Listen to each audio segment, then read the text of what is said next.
अस्सलाम वालेकुम। मेरा नाम है मोहम्मद फ़हाद और ये सी शार्प की 7th वीडियो है। इस वीडियो के अंदर हम पढ़ेंगे ऑपरेटर्स की इम्प्लीमेंटेशन कि किस तरह हम अपने प्रोग्राम में वो ऑपरेटर्स जो हमने प्रीवियस वीडियो में पढ़े थे वो किस तरह इम्प्लीमेंट कर सकते हैं। सबसे पहले बात करते हैं अरिथमेटिक ऑपरेटर्स की। तो plus minus multiply device modulus और इंक्रीमेंट और डिक्रीमेंट इसमें हम परफॉर्म करेंगे। सबसे पहले मैं लेता हूँ इंटीजर num1 के अंदर मैं वैल्यू रखता हूँ 10 और इंटीजर num2 के अंदर मैं वैल्यू रख देता हूँ 3। इसके बाद हमने अरिथमेटिक ऑपरेशन परफॉर्म करना है, तो मैं डायरेक्ट इनका समीशन प्रिंट करवा दूंगा num2। ये पहले हम इस तरह भी कर सकते थे कि इसका एक वेरिएबल बनाते सम का और उसमें रख देते num1 प्लस num2। हम लोग इस तरह भी कर सकते थे और यहाँ पर हमें सम प्रिंट करवा देते, लेकिन मैं शॉर्टली इसको डायरेक्ट करवा रहा हूँ प्रिंट। तो अभी हम इसका आउटपुट चेक करें तो हमारे पास ये 13 देगा, ठीक है। और अगर हम इसका सब्ट्रैक्शन चेक करें तो ये हमें 7 देगा, जो कि सही है। 10 में से -3 करेंगे तो हमारे पास 7 बचेगा। जब हम इसका मल्टीप्लिकेशन करेंगे तो ये हमें 30 देगा आंसर। जब हम इसका डिवाइड करेंगे तो ये हमें आंसर क्या देगा। इससे पहले मैं आपको एक बात बताना चाह रहा हूँ कि जब भी हम इंटीजर वैल्यूज़ का सम करेंगे, सब्ट्रैक्शन करेंगे या मल्टीप्लिकेशन करेंगे या इंक्रीमेंट डिक्रीमेंट करेंगे या मॉडुलस करेंगे, ये तमाम जब हम ऑपरेशन परफॉर्म करेंगे तो आंसर हमारा इंटीजर में ही आएगा। लेकिन जब हम डिवाइड करेंगे तो हम श्योर नहीं हो सकते कि हमारा आंसर इंटीजर में ही आएगा। वो डबल वैल्यूज में भी आ सकता है, पॉइंट्स में भी आ सकता है। तो इसलिए अभी देखते हैं 10 डिवाइड बाई 3 होता है 3.33। कैलकुलेटर को चेक कर लेते हैं। कैलकुलेटर 10 लिखा मैंने, इसको डिवाइड किया 3 से, आंसर आया मेरे पास 3.333। लेकिन इस प्रोग्राम में हमारा जो कंपाइलर वो रिजल्ट क्या दिखाता है 3। ये क्यों दिखाएगा? क्योंकि ये दोनों इंटीजर वैल्यूज हैं, तो दोनों का जो आंसर आया वो 3.33 था। लेकिन 3.33 में से उसने 3 को गेट कर लिया पॉइंट और उसके बाद की जितनी भी वैल्यूज थे सबको छोड़ दिया। तो जो आंसर ये शो करवा रहा है वो पॉइंट से पहले की वैल्यूज प्रिंट करवा रहा है, मतलब इंटीजर वैल्यू प्रिंट करवा रहा है। हमें एग्जैक्ट वैल्यू के लिए हमें क्या करना पड़ेगा, इसको कन्वर्ट करवाना पड़ेगा डबल में। हम ये एक्सप्रेशन यहाँ लिखते हैं ताकि हम बता सकें जो आने वाला हमारा आउटपुट है वो डबल में होगा। तो इसको रन करके चेक करते हैं। देखें 3.33, अब ये मुझे बिल्कुल एग्जैक्ट आंसर दे रहा है, ठीक है। इसको कमेंट कर देते हैं फिलहाल। और दूसरी चीज़ हम पढ़ेंगे इंक्रीमेंट और डिक्रीमेंट। न मैं यहाँ पर num1 लिखता हूँ और num1 प्लस प्लस करता हूँ। num1 equal to num1 plus 1, ठीक है। इसको मैं इस तरह यहाँ करता हूँ और अभी num1 में क्या वैल्यू 10 है। जब ये एक्सप्रेशन परफॉर्म होगी तो num1 में क्या चले आएगा 11 चले आएगा। जब हम इसको रन करेंगे, पहले प्रिंट करवा देते हैं इसको num1। जब हम इसको रन करेंगे तो इसका आंसर 11 देगा। तो हम इसको शॉर्टली किस तरह लिख सकते हैं, num प्लस प्लस, अभी भी इसका आंसर सेम ही आएगा। इस तरह हम num माइनस माइनस कर सकते हैं। हमारे पास आंसर क्या आ रहा है 9 आ रहा है, ये बिल्कुल करेक्ट है। लेकिन इसमें एक छोटा सा डिफरेंस होता है। इस इंक्रीमेंट और डिक्रीमेंट भी दो तरीके के होते हैं। एक होता है हमारे पास पोस्ट फिक्स, एक होता है हमारे पास प्रीफिक्स। ये जो मैंने करवाया है ये करवाया मैंने पोस्ट फिक्स। पोस्ट फिक्स का मतलब क्या है, बाद में हमारे पास इंक्रीमेंट या डिक्रीमेंट करेगा। इसको ये क्या करता है किस तरह करके इसको देखते हैं। अभी देखें कमेंट है, यहाँ तक का कोड रीड नहीं होगा। मैं यहाँ पर करता हूँ num प्लस प्लस। जब हमने यहाँ num प्लस प्लस किया था तो उसने हमें आउटपुट दिया था 11, लेकिन हम यहाँ पर करके चेक करेंगे तो ये हमें आउटपुट देखते हैं क्या देता है। ये हमें देगा 10। 10 क्यों देगा? जब हम पोस्ट फिक्स यूज करते हैं तो वो पहले लाइन को एग्जीक्यूट करता है, उसके बाद उसमें 1 का इंक्रीमेंट करता है और इसी के बाद हम दोबारा से अगर num1 प्रिंट करवाएं तो ये अब हमें देगा 11। क्यों? क्योंकि जब ये लाइन ये एग्जीक्यूट कर रहा था तो इसमें नम पोस्ट फिक्स इंक्रीमेंट इसने देखा, तो लेकिन उस वक्त जो num1 की वैल्यू थी 10 वो उसने प्रिंट करवाई, और जब प्रिंट हो गई तो उसके बाद उसने num1 में 1 का इंक्रीमेंट कर दिया, और जब हमने num1 को नीचे प्रिंट करवा के चेक किया तो वो हमें क्या आउटपुट दे रहा था? 11। इसी तरह हम num माइनस माइनस करके चेक करते हैं।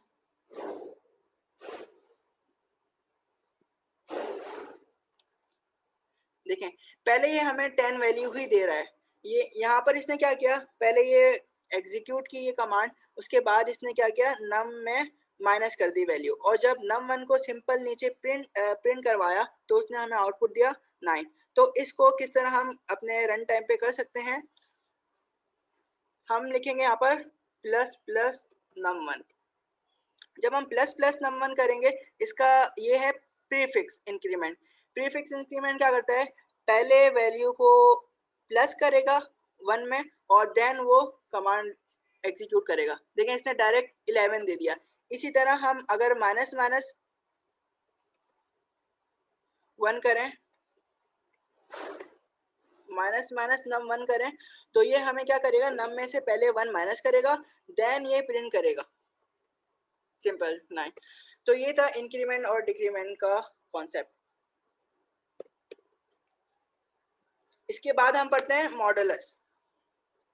हमारे दो नंबर्स हैं num1 और num2। जैसा कि हमने प्रीवियस वीडियो में देखा था, हमने 2 और 3 की एग्जांपल ली थी, तो मैं num1 को 3 करता हूँ और num2 को मैं 2 कर देता हूँ। और अब मैं एक इंटीजर लेता हूँ, क्योंकि मॉडुलस का रिजल्ट भी हमारे पास इंटीजर में ही आता है, तो मैं यहाँ मॉड लिखता हूँ और num1 करता हूँ और मॉडुलस परसेंट का साइन लगाता हूँ, num2 करता हूँ। हमारी प्रीवियस वीडियो में जो आंसर दे रहा था ये हमें दे रहा था 1। इसमें चेक करते हैं इसमें क्या देगा। इसमें भी हमारे पास 1 ही दे रहा है।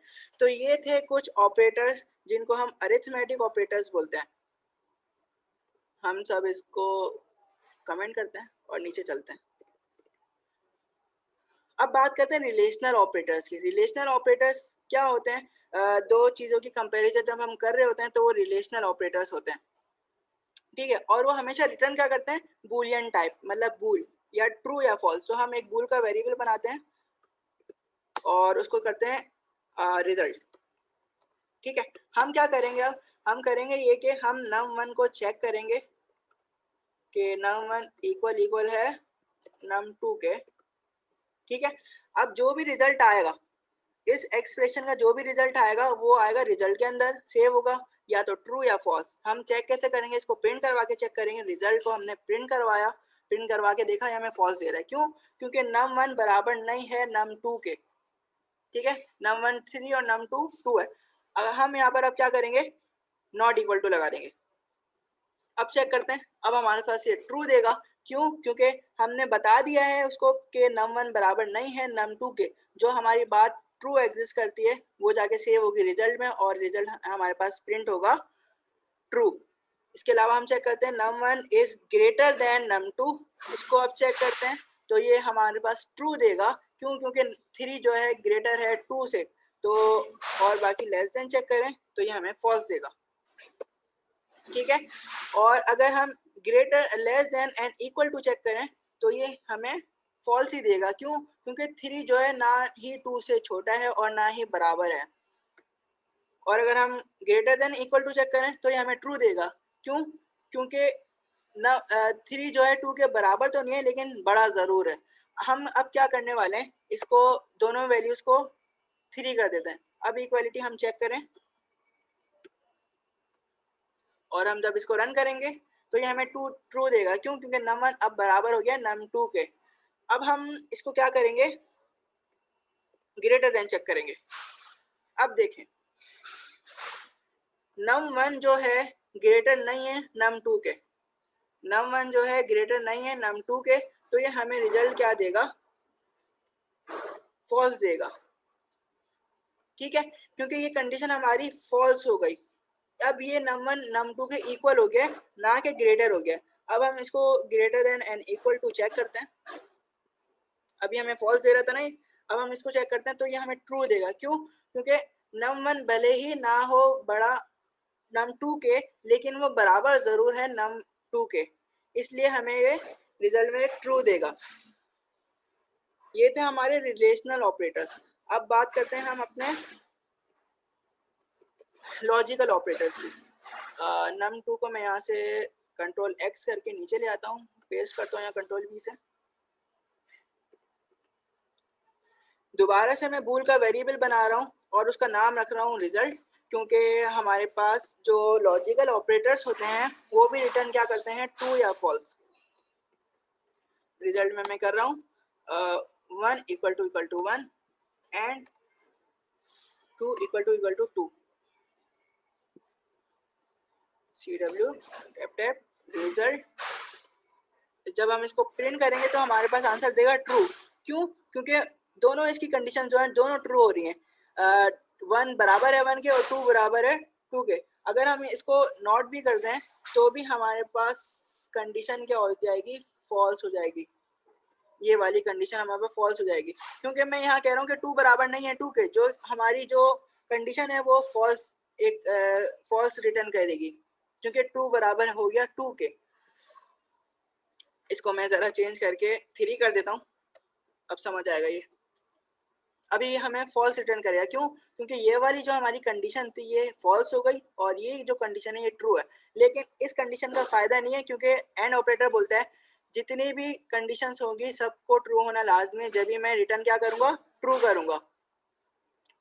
इसी की जगह अगर मैं लगा दूँ और ऑपरेटर, तो ये हमें क्या रिटर्न करेगा, ट्रू करेगा। हालांकि ये वाली कंडीशन फॉल्स है और ये वाली कंडीशन ट्रू है,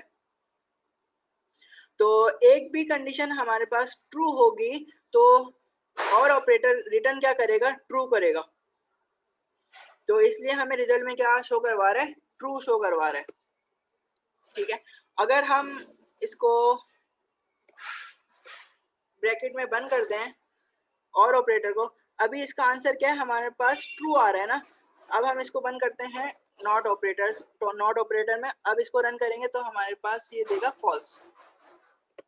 क्यों? क्योंकि जो भी अंदर आउटपुट आ रहा था ट्रू आ रहा था, तो हमने नॉट ऑपरेटर लगाया जो यूज होता है रिवर्स ऑफ स्टेट के लिए। मतलब जो भी कंडीशन हमारे पास रिजल्ट आएगा कंडीशन का, उसको रिवर्स कर देगा। ट्रू होगा तो फॉल्स, फॉल्स होगा तो ट्रू।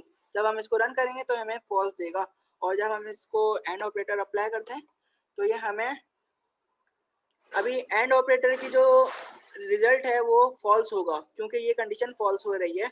तो लेकिन हमारे पास शो जो होगा वो ट्रू होगा। क्यों? क्योंकि ये नॉट ऑपरेटर हमने इस पे परफॉर्म किया है। तो इस वीडियो के लिए इतना ही था। अगर कोई बात समझ नहीं आती है तो आप कमेंट कर सकते हैं। इसके अलावा फेसबुक पेज का लिंक दे दिया है और व्हाट्सएप ग्रुप का मैंने लिंक दे दिया है, आप वहां से कांटेक्ट कर सकते हैं। हमारी वीडियो को लाइक करें और हमारे चैनल को सब्सक्राइब करें। अल्लाह हाफिज़।